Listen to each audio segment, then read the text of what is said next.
सल्ली अला सय्यदना मुहम्मद व अला आलि सय्यदना मुहम्मद व बारिक वसल्लम।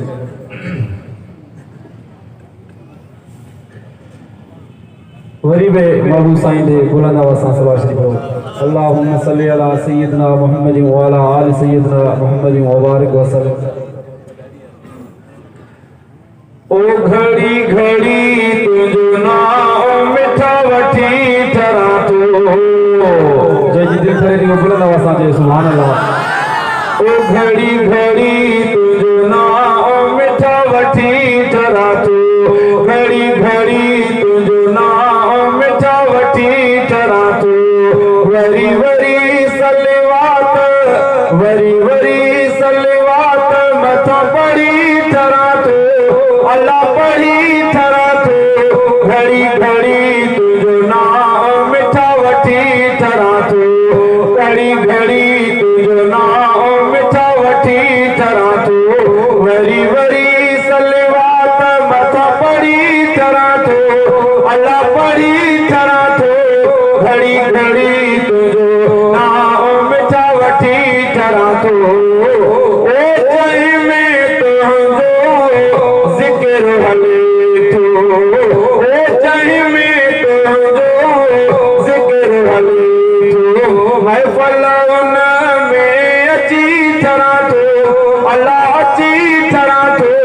घड़ी घड़ी तुझो नाम मिठा वठी ठरा तो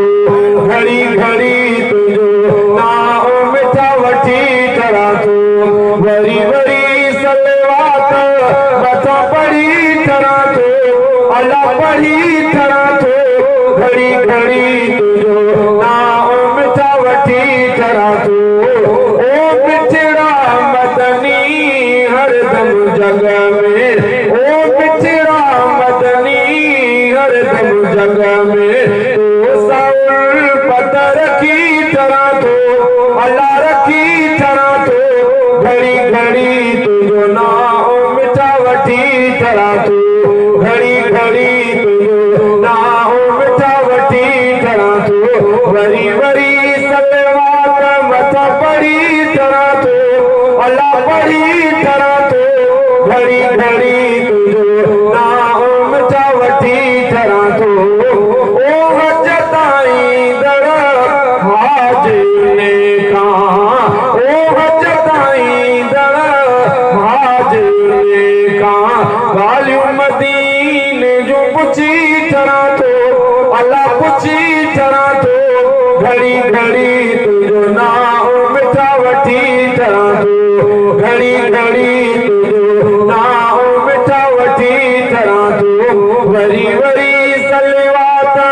मथा पढ़ी ठरा तो अल्लाह पढ़ी ठरा तो घड़ी घड़ी तुझो नाम मिठा वठी ठरा तो